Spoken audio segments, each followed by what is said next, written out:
recording has started and yeah. So ano yung gagawin natin in this session? So yung gagawin natin in this session is to recap what we have learned HTML tapos sa may CSS, no? So saan tayo nag-end sa may CSS? Class. Saan tayo nag-end? Intro lang ba siya kung ano yung pwedeng gawin ng CSS? I think yun. Uh, okay, so ang gagawin natin ulit, which is paulit-ulit, is going to be the personal website, no? Para ma-intact yung knowledge ninyo on how to create projects, specifically websites, no? Sa inyong mga environments like mine, no? So ngayon, ang gagawin ko is to create a project, no? A personal website. So, in creating a project, ano yung unang gagawin niyo para makapag-create kayo ng project? Anyone? Any ideas? Create a folder. Yes, very good. So, we are going to create a folder. Who's that? Ano po yun? Si... one minute. Okay. Sino yung nag-resign?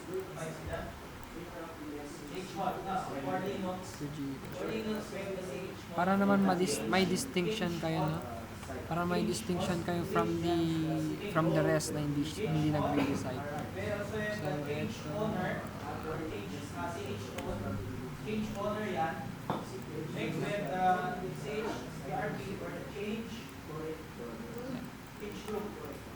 Ayan, 2G Web.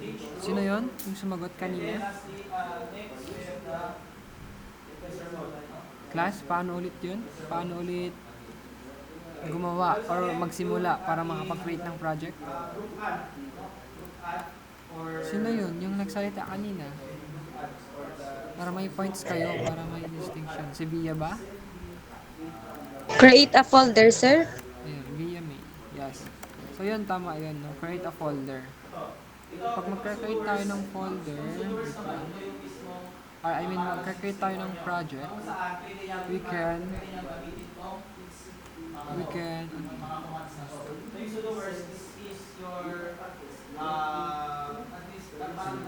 so pag mag-create tayo ng project na website, we're going to create a folder first. So bakit tayo gagawa ng folder? Para doon natin ilagay lahat ng files natin na kailangan para makagawa ng website. So right now, I'm on the desktop or in the desktop, no? Ito yung desktop. Ngayon, i-right click ko lang dyan and new, and then folder. And folder will be the name of your project, no? So, ang gagawin natin, personal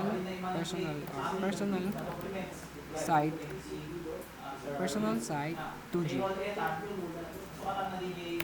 Or actually, my personal site.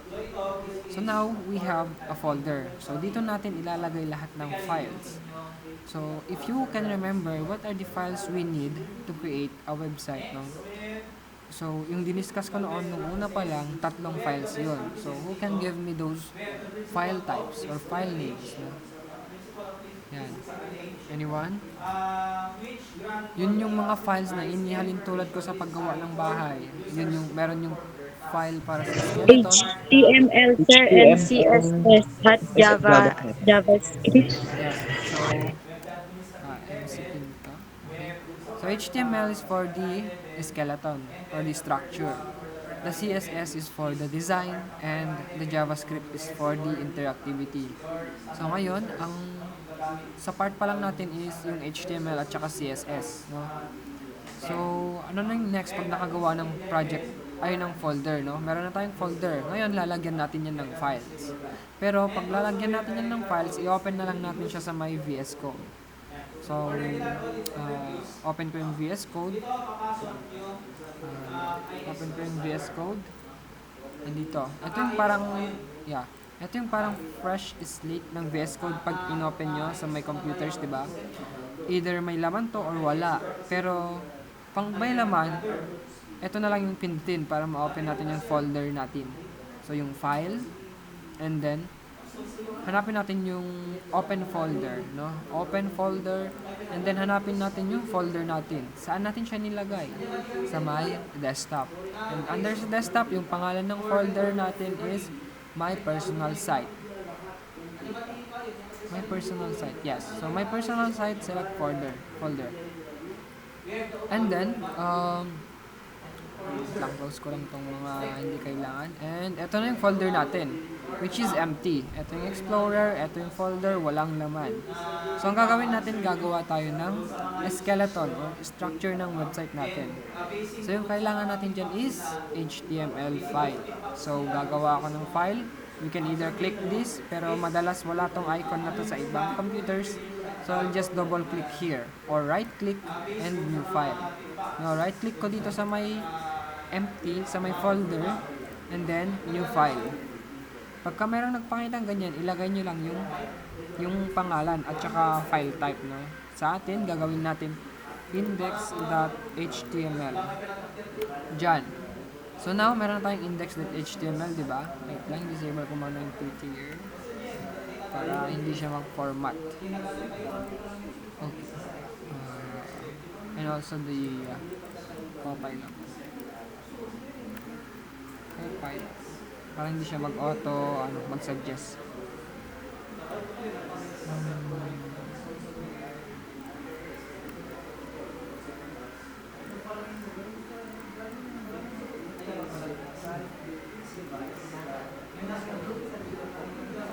Para hindi tayo magkaroon ng suggestions. Hindi niya mahanap. Wait lang po sa i-off ko lang yung GitHub Copilot. Okay, so back to the topic, no? Ito yung file natin, yung structure. And then dito sa loob ng file na yan, magsusulat tayo ng codes. So yung unang line will be the boilerplate, no? Exclamation point, and then click nyo lang or hit enter. I'll just remove this muna para hindi tayo malito. And this is the very structure of our HTML, no? Meron tayong document, title, at saka walang laman na body. Ayan. So, indent ko lang para makita. And dyan yung head, dyan yung body. So, sa unang code, line of code, eto, sinasabi natin sa browser, no, na HTML type tong document na to. So, basahin mo as HTML. So, after nyan, meron tayong HTML tags. And inside those HTML tags, meron tayong head at saka body. Yung head, dyan natin ilalagay yung metadata, no? Yung additional data about the website. And dito naman sa my body, dito natin ilalagay yung mga content na gusto nating i-display. Okay, so paano ba tayo magra-run? Paano natin makikita yung output natin? Now we have the skeleton or structure. We are going to look for the output. So paano siya? Again, i-right click nyo lang yung index na yan. I-right click nyo and then i-copy path. Copy the path and then open kayo ng another browser, which is ito. Okay? Open ng another browser and then i-paste nyo lang dyan yung na-copy na path. Okay, so right now, what you can see is nothing, di ba? Actually, meron, pero walang laman. Ang nakikita nyo lang siguro na content na na-apply natin is yung title, which is eto siya. So, this data or display corresponds to this code, no? Pag pinalitan ko to, mapapalitan din yan, of course. So, ang ipapalit natin is my personal site. Save. Pagka na-save ko dyan, always remember to refresh, no? Refresh. And then, there you go. We have the fresh file, no? Nakuha natin ulit yung file and then may nagbago na. Okay, next. Since this is a personal site, we are going to add content with regards to our personal information. So, ang goal natin is to add an image dito para maipakita natin sa titingin kung sino tayo, kung ano yung itsura natin, no? So, paano ba siya gagawin? Gusto natin maglagay ng image sa may website natin. Anyone who remembers the tag name for the tag name for the element para makapaglagay tayo ng image? Ano yung tag name niya, class? IMG. Yes, very good. So that is IMG. So if hindi naman kayo sure kung ano siya, I am again advising you to search on the internet, no, in the internet para malaman niyo kung paano siya i-integrate. So internet is very useful, no. Ngayon, idadaan ko kayo dun. Kunyari hindi pa natin alam. Again, we're going to go visit W3 Schools muna. w3schools.com, and then we're going to HTML. Paulit-ulit lang yan. Dito tayo babalik para tignan yung mga gusto nating information. So for example, yung image, diba? Gusto natin mag-implement ng image. Again, it is just right here. And as you can see here, and dito yung mga examples and also the syntax, the definition of how the image is structured. So meron tayong dalawang attributes dyan, which is yung src at saka alt. Yung alt, yun yung alternate text pag hindi nagpakita yung image. Yung URL, dyan hahanapin ni browser yung image. So ganun siya. Ngayon, kukunin natin tong tag na to and let's put it in our website. Ayan. So what you can see here is alternate text. Kasi hindi niya mahanap tong location na to. Asan ba yung picture? Sabi ni browser. Nasa URL, sabi natin. Pero wala yan hindi niya alam kung asan yan. So ngayon, ang pwede kong gawin is maglagay ng isang picture or image sa my folder. No? Sa my folder ko. Okay? Yes. So ngayon, mag-drop na lang ako, no? So mag-drop na lang ako and then ilalagay ko siya dito sa my folder natin. So same lang level nila ni index at saka profile. Magka-level lang sila. Ngayon, ang sasabihin ko kay browser, hanapin mo yung picture ko which is andito, no? Sa profile. So ang ginawa natin dyan is to mag // lang kayo palagi, no? // pag nakita nyo yung picture, andyan na siya. Yan na yung piliin nyo and then enter. Save. Ngayon, pag refresh ko yan, meron na tayong picture. Yes? What if nagkamali, sir, no? What if nagkamali, hindi mahanap ni browser? So, of course, magpapakita yung alternate text. But, be mindful of what you put on the or in the alternate text, no?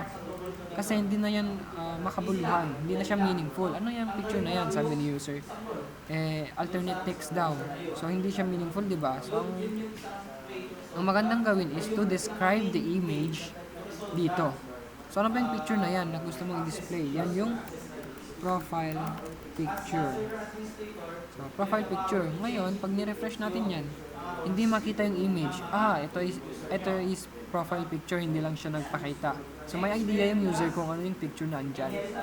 So, ganun siya. Ngayon, ibabalik ko na siya and makikita na natin yung picture natin, no? So, medyo malaki siya, di ba? So, we're going to use the width attribute para pababain yung size niya, para palitin yung size niya. So, medyo malaki siya. Refresh natin and it's only 200 pixel. 200 pixel pa ganon at saka 200 pixel pa baba. Square siya. So, yung kahit yung width lang yung gagalawin nyo, kahit wag na yung height, mag-auto resize yan. Okay, now we have the image. This is a personal site. Another content that we can display here is the name, of course, kasi nga personal, di ba? So pagka name siya, ang pwede natin gawin is to display an hy, kasi yun yung pinaka-importante, of course, kasi personal, yung name mo yung pinaka-importante. So I'm just going to paste it here an h1, and h1 signifies the most importance, di ba? So why not gumamit ng h1 yan? And then what if gusto ko maglagay ng description? Ano yung appropriate tag na pwedeng gamitin para makapaglagay ng description sa may baba? Class, anong tag name yung pwede nating gamitin? P, sir. Yes, very good. So we can use the p tag. We can use different tags, but the most appropriate one is the p tag kasi paragraph description. So we're going to use the p tag. Just type p on the keyboard and then hit enter. So meron tayong tags. Inside here, I'm going to I'm going to put this content, no? Wait lang. Ayan. Para mas maayos. Ganyan muna. Oh, class. Eto, may p-tag na tayo and may description na. And actually, may I have your feedback, no? Ano bang mas readable para sa inyo? Yung ganyan or yung ganito siya? Ano yung mas readable? Yung nauna or yung parang ganyan or parang ganito? Class. Para alam ko kung paano ko siya i-format palagi pag nagko-code tayo. What do you think, class? Yung mas readable, mas simple, no? Pagka ganyan, one line lang, okay naman sa akin. Pero sa inyo, pag gusto nyo to, ganito yung susundin natin. P-tag, and then sa loob ng P-tag, meron tayong new line dito. Ano, class? Ano yung mas maganda sa inyo? Una or pangalawa?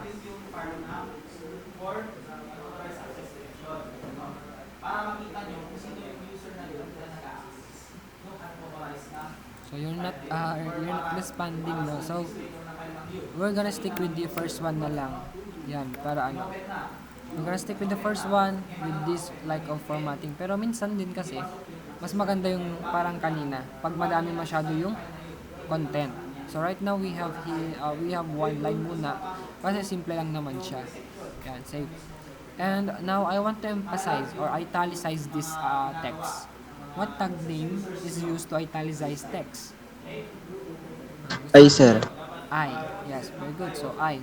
Gusto natin siyang i-italic kasi ngayon naka-normal siya. You can see here. So pagka i-italicize natin yan, i-cut lang natin, right click, cut. And then, para i-paste natin mamaya, kinap natin para i-paste mamaya. So ang gagawin natin is to add an I tag. So ito yung I tag na nilagay natin ha. Sa loob ng I tag, ilagay natin yung content na inano natin kanina. So ayun, italicize na siya.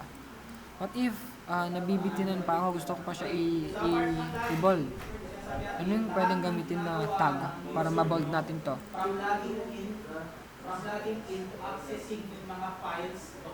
Anong tag name?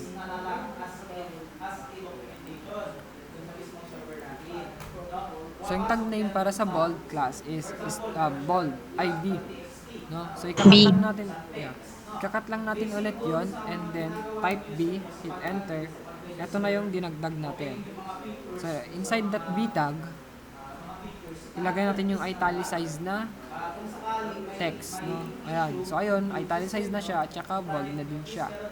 So ganun tayo mag-add ng formatting sa isang text, di ba? So ngayon medyo magulo na siya, di ba? So why not gawin nating ganito para mas maayos tignan. Wait lang. Okay. Ayan. Yan. Ito magka-level sila and then ito magka-level and then plus yung yung I tag. Okay, hit enter. I-separate natin with spaces muna para yan. Now next is I want to add a line here, no? Gusto ko magkaroon ng linya dito para ma-separate ko yung content ng website. So ano yung tag name para ma-separate yung content? No, yung linya dito. Actually, ginamit na natin siya, no? Ano HR. HR. So, Nicole, it's HR. Wait lang. I'm taking Nicole. Okay. So, that is an HR. So, gamit tayo ng HR. And, ano ba? Gamit tayo ng HR. Ayan. Ginawa na ba natin to? Class? Dati? Baka nauulit lang ha. Pero ayan mo na, ulitin na lang natin pagka nauulit. Kasi may website kayo dito sa may desktop na 2G. Ewan ko lang kung ano yung ano to. Kasi yun, may website na 2G dito. Ito. Yeah, ito. Tatapos na natin to.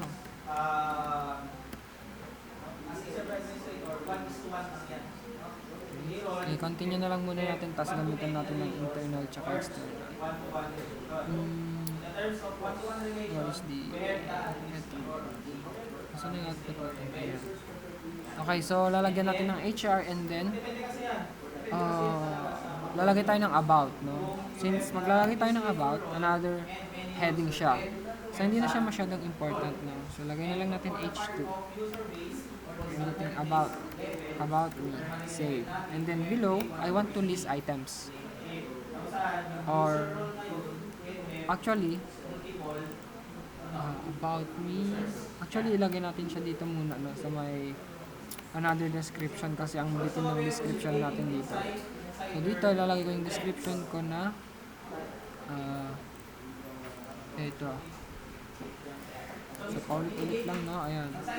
Copy and paste, save, and then ito yung description ko. Ni-refresh ko, ito na siya. I am a fresh graduate with a degree in naka-italic at saka naka-bold yung ano ba yung naka-bold? Ito lang. Yeah, yung web development lang yung naka-bold dyan. So, ayan siya. Now, we are satisfied with the description and the main header of our website. Next naman is yung, ano ba? My skills. Ngayon, gagawa ko ng H2 dito para i-display yung label ng content below. My skills. And then, below, gusto ko mag-display ng list ng skills. So, ano yung gagamitin class? Para makapag-display tayo ng list, ano yung gagamitin natin? UL or OL. OL. No? So, we are going to use OL or UL. Pero, sa case ko, my skills, ang gagamitin ko is OL. Kasi, yung level or yung skills na i-display ko is going to be parang sunod-sunod, makakasunod. May, para mas ano, may web dev skills. Yan. My web dev skills, i-display ko dito sa una yung HTML kasi yan yung una kong inaral. And then CSS, no? And then JavaScript. CSS, paste, copy, paste, JavaScript,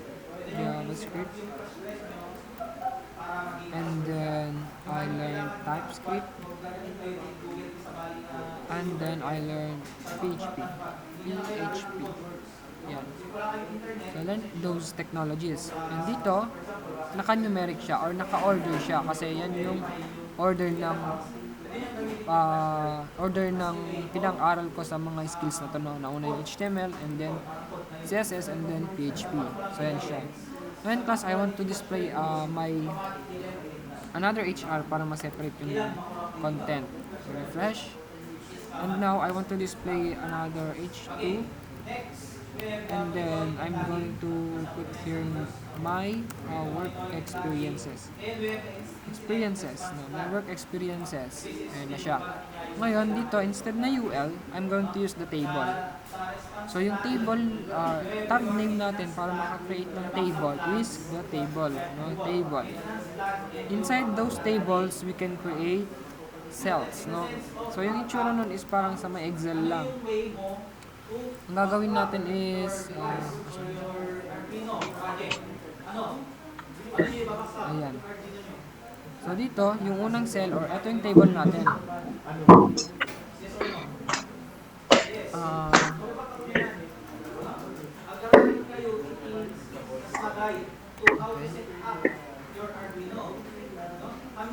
Pamute po. Hindi ko siya ma-mute lahat. Ayan. Okay. So now, gagawa tayo ng table, di ba? Yung table natin magiging parang ganito siya. Ano ba siya? Job title. or yan, job title, company, at saka year.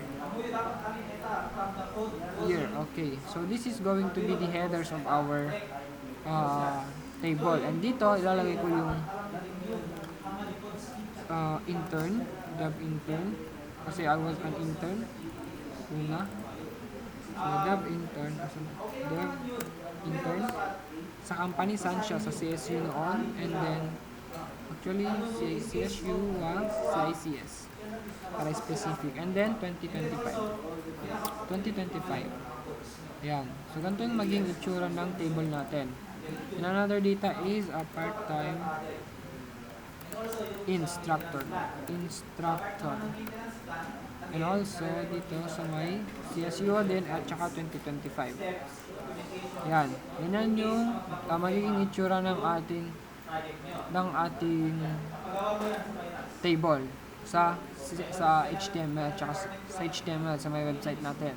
So, para magawa tong first part, we're going to need a TR. No? Kasi tayo yung ayan. So, we're going to need a TR, no? Kasi inside the table, we have 3 rows. So, unang row, ito siya. Ito yung unang row. Gagawa tayo ng row. Ayan. At saka yung gagawa tayo ng TR. Sa loob ng table, gawa tayo ng TR. Inside the TR, meron tayong tatlong table head. Isa, dalawa, tatlo. So, yan yung table head natin, no? So, ilalagay natin sa TR, sa unang TR, TH. Table head. Sa loob ng table head na yan, actually, yan. Table head, job title. Job title, save natin, and then titignan natin yung output. Meron na tayong job title. Pero para makita natin yung borders, lagyan natin ng border na attribute. Lagyan natin ng border na attribute, and then para na siyang button, no? Pero borders yan, table yan. Ano pa yung kulang natin? Yung company name at saka year. So, copy and paste lang natin. And then, company name. Actually, isa-isayin natin para makita yung change. Company name. Company. Save and then refresh. Ayan na siya. Company. Next naman is to have it ito. Year. No? Refresh and meron na tayong job title, company at year. So, na-achieve na natin yung unang row. Ngayon yung next row naman. Sa next row naman, pag data na siya, gagawa lang tayo ng TR ulit. Inside the TR, gagawa tayo ng TD. TD na siya, hindi na TH. Kasi pag TH, naka-bold yun. Naka-table heading siya. Pero pag TD, table data na lang. So, normal na lang yun. Ang ilalagay natin dyan is the content from this. Dev intern ako noon. Ayan, ipe-paste ko dito yung dev intern and then refresh.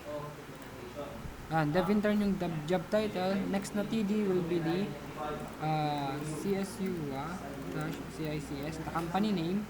Refresh. And then the year. 2025. Yan. So, yan yun. Nagawa na natin yung pangalawang row. So, unang row, yung table headings. Pangalawang row, yung table data. Next naman is yung another table row which is going to be similar. No? Similar, but not much. No? Hindi masyadong similar.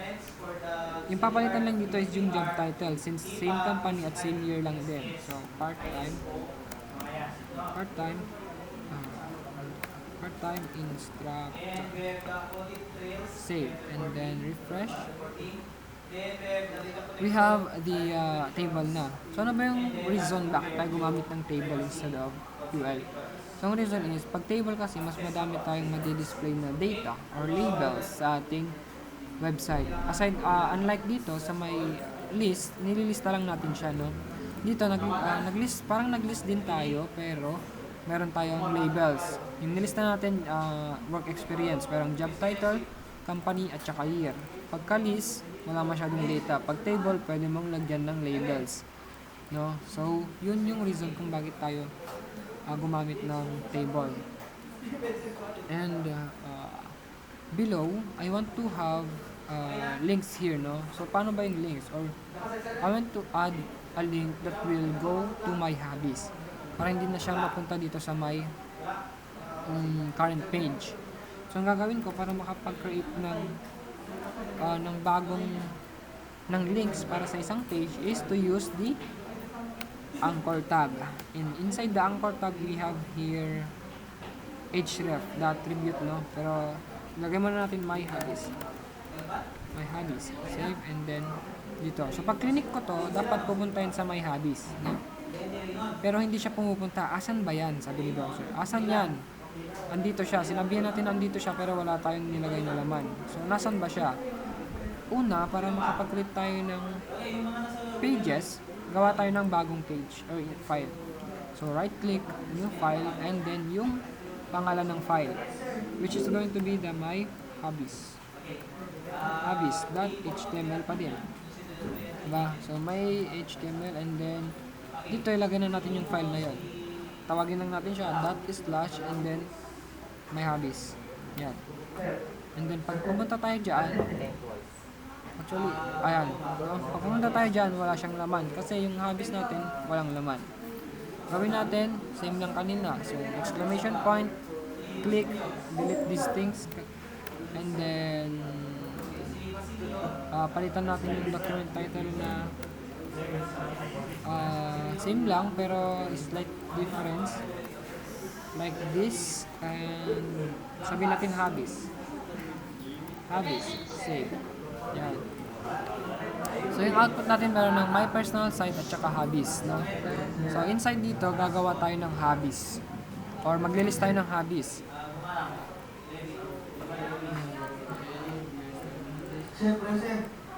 I'll just copy the output, no, yung the codes para mabilis tayo. Yan. Refresh, and we have the my hobbies. Now, class, no, gusto kong bumalik doon sa my hobbies, ay sa my index. So, ano yung gagawin para bumalik doon? Ulit-ulit lang. Same logic lang din sa pag-navigate natin sa kabila, no? Sa kabila, gumamit tayo ng anchor tag para makapag navigate sa ibang page, diba? So, click natin, nakapag-navigate tayo. Ngayon, same lang din doon sa may kabila, sa may hobbies page, no? So, dito sa my hobbies, punta tayo sa my hobbies page, and then, anchor tag, and then, lagay natin yung go back to main. Save, and then pag click ko to, dapat pupunta na yun sa main.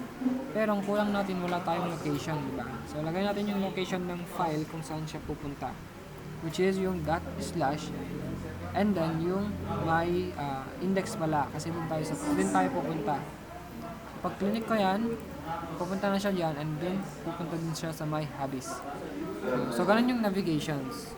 And now we're going to use CSS naman, no? Gusto ko mayroon tayong dito, gusto ko may link na pupunta sa my CSS. So, paano ba siya, no?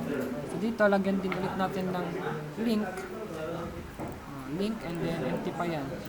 Empty muna, and then my CSS playground. Save, and then refresh natin. My CSS playground, meron na siya dyan. And lagay natin sa my, or gawa muna tayo ng file para sa file na yun, no? So right click, new file, and css-playground. Actually may kulang siya kasi walang .html. Yan, css-playground.html. So pag click ko to, actually hindi pa natin siya nilagay eh. Ayan, ./ pupuntahin sa CSS playground. Save, and then refresh. We have here the CSS playground. Pero wala tayong laman. So again, exclamation point, and then enter. Remove these meta tags and keep these ones. So, ito. Yan. So dito lagay natin yung parang title lang din ng personal site natin, pero may additional personal site -css playground para alam mo kung asan ka. And refresh, may CSS side playground. And inside the body, lagay tayo ng A na babalik, no? Babalik sa may main. Para meron tayo ulit. Go back to main. Para makakapag-navigate pa din tayo, no? Yan. Go back to main. Yun siya. So, may CSS playground. Ito siya. Wala siyang kung ano-ano. Pero meron siyang navigation. Dito, actually, let's remove muna para hindi kayo malito. So, gagamit tayo ng CSS dito. So, CSS, gagamit tayo ng H1 or P tag muna. P tag. Then, lagyan natin happy birthday. Happy birthday, refresh. And you have a text right here. Happy birthday. Ngayon gusto ko siyang designan, sir, using CSS. So, there are 3 ways to design your page using CSS. Merong inline. Where's our merong inline. So, merong external, internal, at saka inline. So, iisa-isahin natin yung mga ways para i-apply yung mga designs natin. So, una, inline muna siya. Ngayon, ano ba yung pwede kong i-apply dito sa content na yan? No? So, ang pwede kong i-apply dyan is gusto ko gawin siyang mas malaki yung text. So, gawin natin is ilagay yung style na attribute. No, style na attribute, and inside those quotes, meron tayong ilalagay na key value pair. So, ano ba yung key value pair? Yun yung ganito. No? Ito yung key, ito yung value. Ganito siya. Itong color is yung key, ito yung value. So, paano siya gagawin, sir, dito? So, gawin ko, font size. Gawin ko yung font size at saka gawin ko 30 pixel. Save. So, mangyayari dyan, lalaki yung ating text. Lalaki siya, gumamit tayo ng key value pair na font size. So, i-dissect natin yan. I-dissect natin. Copy. Yung key dyan, ito yung font size. Yan yung key. And after ng key, meron tayong semicolon. Meron tayong semicolon, and after the semicolon, or after the colon, meron tayong value, which is yung 30 pixel. And then we end the style with the semicolon. Ganyan yung syntax ng paglagay ng key value pair. Now, yung key value pair na yan, nilagay natin sa loob ng style na attribute. So, sa loob ng style na attribute, nilagay natin yung font size. Now, sir, gusto ko pa mag-add ng another content or another CSS design dito sa my happy birthday. So, pwede ko pa siyang lagyan ng color. So, yung color, pwedeng blue-violet. So, ayan.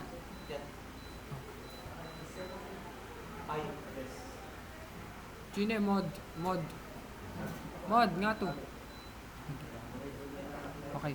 No, dito sa my happy birthday, naging kulay violet na siya. Blue-violet, no? Ngayon gusto natin siyang pakapalin. So, pakapalin natin, yung instead na gumamit tayo ng bold tag, pwede natin ditong i-modify using font weight. And then, gawin natin bold.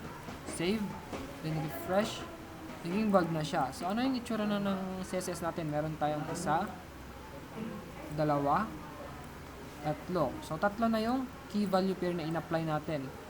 No, isa sa para maging bold, para maging blue-violet, at saka para maging 30 pixel ang size.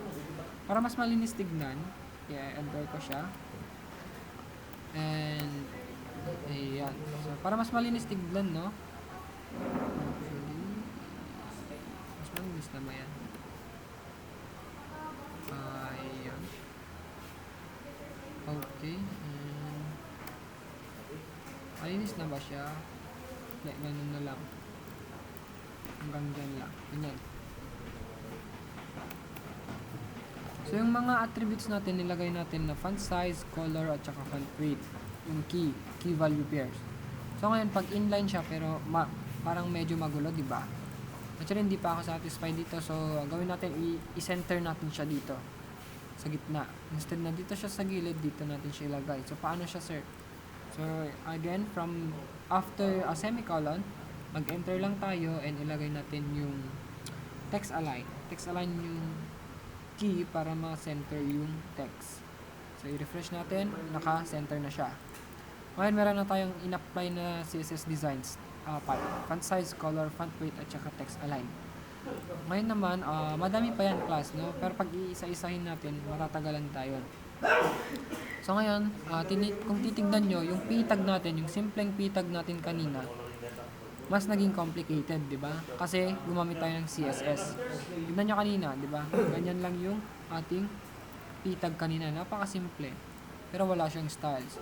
Pero nung gumamit tayo ng inline styling, nakakakita tayo ng HTML and also CSS, which is medyo magulo sa mata. So, ang gagawin natin, i-internal natin siya. Ito yung inline ha. Pag inline, nasa loob ng tag yung mga styles. Kapag ka internal, nasa loob ng head. Sa loob ng head, andito yung styles. Gagawa muna tayo ng style tag dito. Style. And then, inside this style tag, na nasa my head, always remember, nasa head, nasa style. Meron tayong style dito. And then, ang gagawin natin, i-grab natin yung element na yon. Ano yung element na yon na gusto nating designan? Kakat ko na to ha. Ano yung element class na gusto nating i-design?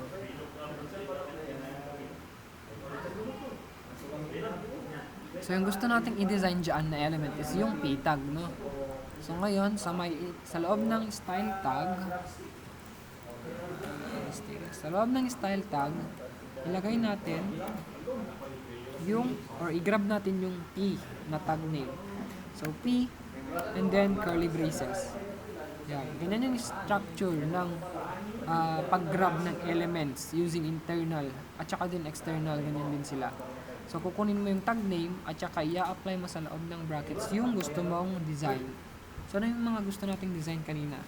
Yung mga font size, font weight, at saka color. Ayan. So, ngayon, medyo mas malinis na siyang tignan. Same output, different codes, no? Gumamit tayo ng internal dito. Internal pag nasa head. Inline pag nasa may element mismo. External naman kapag nasa ibang file. So, mas malinis pa yon. Pero right now, ano pa ba yung kulang natin? Pwede pa tayo maglagay dito actually. So, pwede tayo maglagay ng background, color, na brown. Save, refresh. Ayan, pangit. Pangit yung brown. Ano ba? Ang maganda. Madami tayong pre-made colors dito, no? Na pwede nating pagpilian. Okay, so ganyan na lang, no? Green at saka violet. Ngayon, gusto ko yung ilipat siya, no? Ilipat yung style sa ibang files. Kasi ito,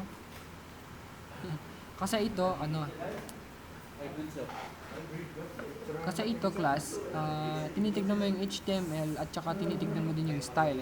So, medyo nakakalito siya, no?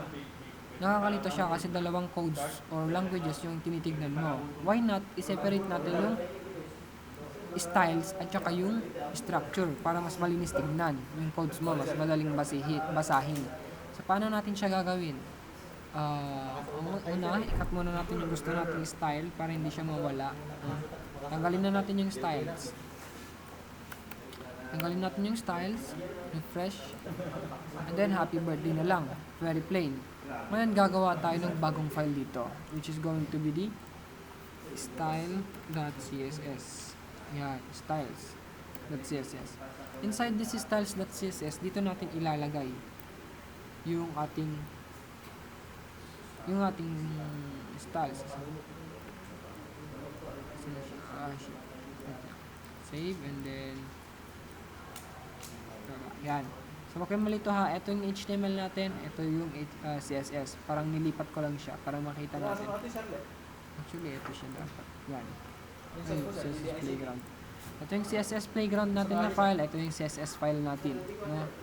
So, sa may CSS Playground natin, pag renab natin, ganun din siya sa external kanina, ay sa internal.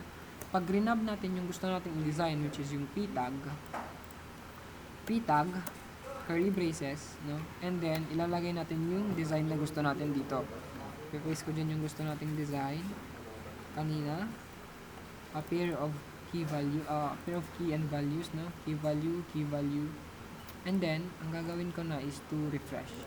So, pag nakita nyo, hindi siya nag-apply. Kasi, yung page natin na CSS Playground, hindi pa niya alam kung saan kukunin yung styles. No, kanina, inilagay natin dito, alam niya kung saan. Kaninang internal at saka inline. Pero ngayon, external na siya. Ang gagawin na lang natin is sa loob ng head, i-link natin siya. Link, and then, pindutin lang to link colon CSS. Link colon CSS, and then, ganito yung magiging output. Actually, rename ko siya para default. Enter. So, style.css, yung ating CSS Playground, tinatarget yung dot slash style.css. Yeah. So, ano ba yung code na yan, no? Sinasabi natin dito kay browser na eto, i-link mo tong file na to, which is style.css. Ang file na to is style sheet, no? So, para sa design. So, pag tinignan niya to, i-apply niya tong style niya dito sa may document na to. So, ano ba yung style natin dito? Yung style natin dyan is yung eto, tag. So, pag ni-refresh ko yan, ma-apply yung data natin, ay yung kinode natin na designs from the file. So, ano yung napapansin nyo? Medyo mas malinis na yung codes natin ngayon kasi separate na yung style at saka separate din yung structure. No, kinonect lang natin siya using this line of code. Kinonect natin yung style.css natin using this kind of line of code, no? So, what if gusto kong palakihin pa, sir, no? So, mag-take effect yan, 100 pixel. Refresh, and we have the text bigger na, happy birthday. So, ganun lang siya, class, no? Yung inline, nasa may mismong tag. Yung internal, nasa may style tag. And then, yung external, nasa may link tag. So, ganun yung 3 ways para mag-incorporate ng styling using CSS sa ating website class. So, are there any questions with regard sa mga ways or sa may session natin ngayon, class? If wala, I'll end the, I'll end the recording na.